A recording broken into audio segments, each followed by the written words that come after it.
I'm Zach Collins. I'm a student at Bedford High School, 11th grade, and I live at 25 Chesterfield Place. I'm actually live next to that guy.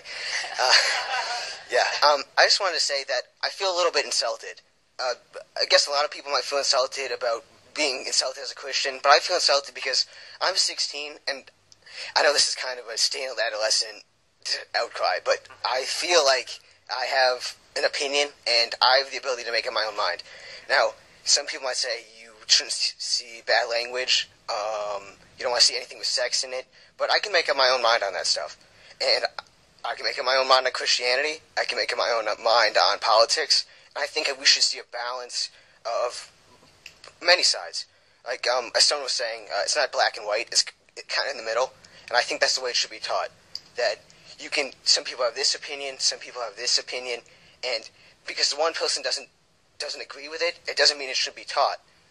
If anything, that means it should be taught because it shows that there's different opinions. People can make up their own mind. And I feel like I'm old enough, at 16, almost about to go to college, almost to get a job, that I can make up my own mind on how to live in this country. I bring up the committee members that reviewed this book, and I will give you what they had said. It said the book is acceptable as instructional material because its instructional value outweighs its shortcoming. According to the procedure for review of instructional materials, our charge was to weigh the book's literary value and shortcomings and decide on its acceptability based on material as a whole, not on individual passages out of context. Correct. Ehrenreich has a long and fruitful career as a social activist and no experience in finance. She may be the next Steinbeck or Fitzgerald, but this is a finance class, not a literature class. Why use a literary book in a finance discipline class? If we are going to turn personal finance into a literary activity rather than a discipline, why not use Steinbeck or Sinclair Lewis that are actually literary giants rather than some unknown social activist? What literary books could we use in calculus and algebra next? What are her credentials to teach finance, personal or otherwise? She is a cellular biologist that made a career in social activism and has no knowledge about finance.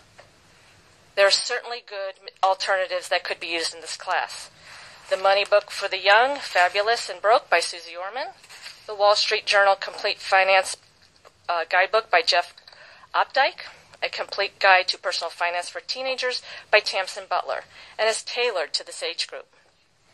In a world of limited time, why are they reading a book from a social activist with zero finance background instead of actually learning personal finance techniques that help them in life for a specific activity?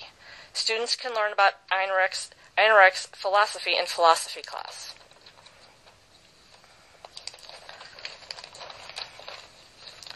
The books I recommended teach a list of specific things so that students will have finance skills when they leave class, rather than some author's lifelong social agenda. What finance skills will students acquire after reading her book versus those listed above? Some personal finance classes, I suspect, would teach the kids about the stock market and how it works, how to do simple accounting of balancing debits and credits, figuring out how much of a debt one can carry, and learn mortgage tables. A student that takes Marxism in a finance class will need Marxism in the real world.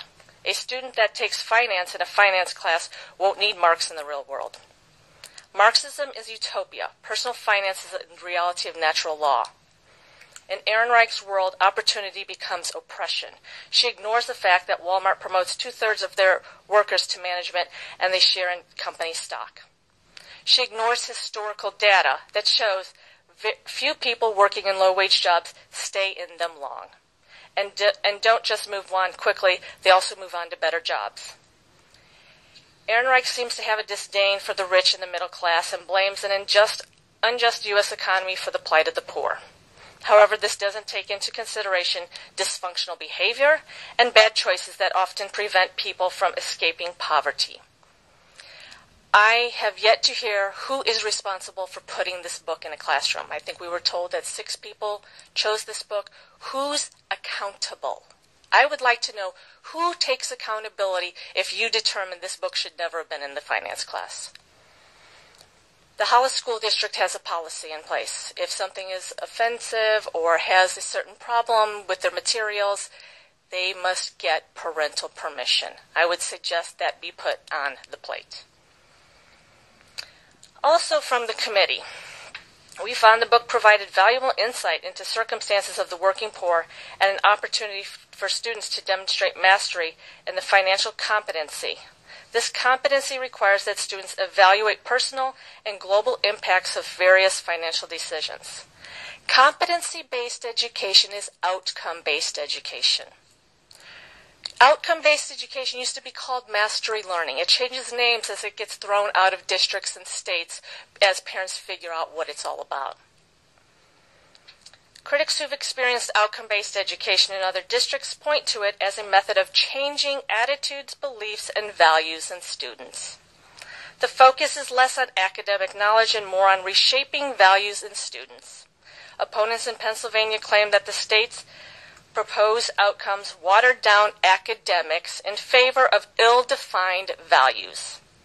In Minnesota, Ohio, Iowa, and Virginia, they have been forced to remove or revise, delay, or drop their efforts on outcome-based education due to the public backlash. I think we are getting a good idea of why outcome-based education has been rejected in other states and other school districts. And finally, I think that if this is appropriate learning for our students, where we are focusing on the inequity of the lower wage skilled, unskilled workers, then why don't we set the example in this school district? Why don't we take the high earners in this school district and redistribute their wealth to the low earners? Why don't you set the example for these students who think this book is fine? Why don't you put into practice what you are teaching these students and set the example for them?